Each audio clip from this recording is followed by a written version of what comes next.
This is CNBC Reports. One more time, let's show them how this works.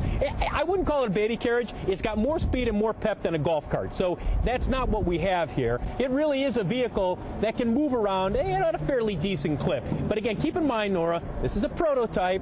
We're not actually going to see me out on the streets of Manhattan hanging out like this anytime soon. And that is a large man in a teensy automobile. That is CNBC's Phil LeBeau riding earlier today in GM's PUMA. It's a bizarre-looking little stubby, pokey two-seat scooter that they're developing with the folks at Segway. General Motors is aiming to have this baby ready for 2012. It will run on batteries. It'll have a top speed of 35 miles per hour. And they're working on this at a time when GM is in intense and earnest preparations for a possible bankruptcy filing. So what about this? Let's talk to Peter Flaherty. He's co-founder and president of National Legal and Policy Center. And Dan McGinn is the CEO of TMG Strategies, which advises GM and other players in the car biz. So is GM just chasing its own tail here? Why don't you start whichever guy has a stronger opinion? You know, when I first heard about this, I thought they were talking about that motorized bar stool in Ohio that the guy cracked up last week after drinking 15 beers. Both the motorized bar stool and the PUMA are ballyhooed to go 35 miles an hour. But seriously, I question what GM is doing. They have days and weeks to figure out how the company is going to survive. They don't have years. What in the world are they doing working on this experimental project?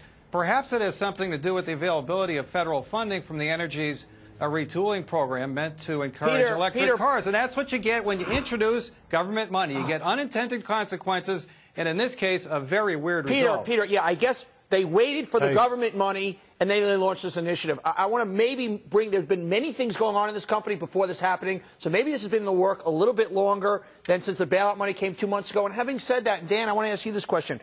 Donny, why do we vilify these guys so much? Here's a company trying to do something innovative. If it had a Honda plate on it, we go, ooh, look at this, 200 miles per gallon. Oh, my God, they're going to kill the United States. Whether it's a swing or a miss, they're trying to do something innovative. It's not an either-or situation, and we vilify these guys whatever they do. Donny, look, you've nailed it.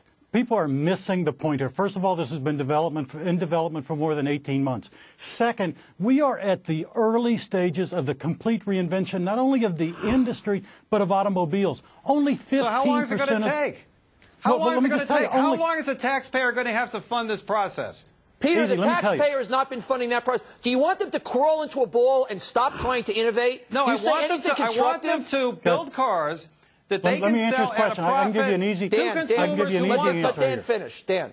Hang on, let me give you an easy answer. Only 15% of the world drives a car today. 15% of the world. This is a growth industry. We don't want to let that business go out of this country. Look at three things with General Motors right now. Look at OnStar. That was developed way before they got into this. Look at the Volt. That was in development way before. And look at this vehicle was in development way before. And none of that makes money.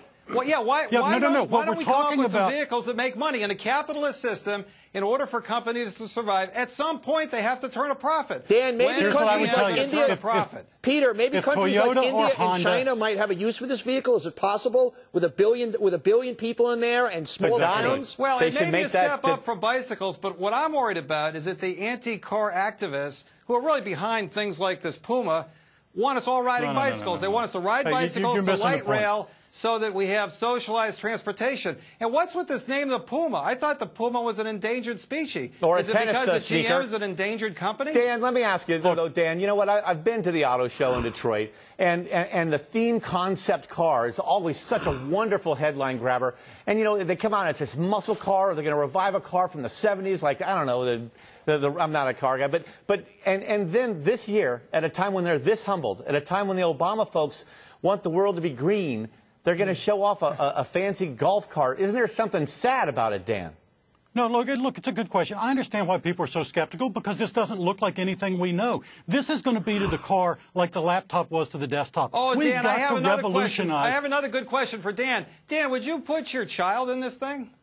Oh, let me tell you the other piece that you're missing here. What, one of the big seatbelt? revolutions, hang on, one of the big revolutions that's coming in car is vehicle-to-vehicle connection so that cars are going to be safer so that we won't have I can hardly collisions. wait. Yeah. We're going to strip out waste. We're going to strip out fuel. We're going to make these cars safer. Guys, we got to wrap it. Until then, you know what? The car that my Until kids then- are in, I'm going to drive and I'm going to control. By the way, I don't think that's configured for families. I mean, I'm not a swiftest marker in the world. I don't think Well, it's the problem is, positioned. I will just tell you sticking guys, in a Hummer. you're going to Okay. I just come back think and say every time a company tries to do something innovative that's getting TARP money, the same time you always say we can't indict a company every time they're giving bonuses. But this from the same guy who says when the banks dare have a retreat or go to There's Vegas, a party they in should be allowed to innovation. do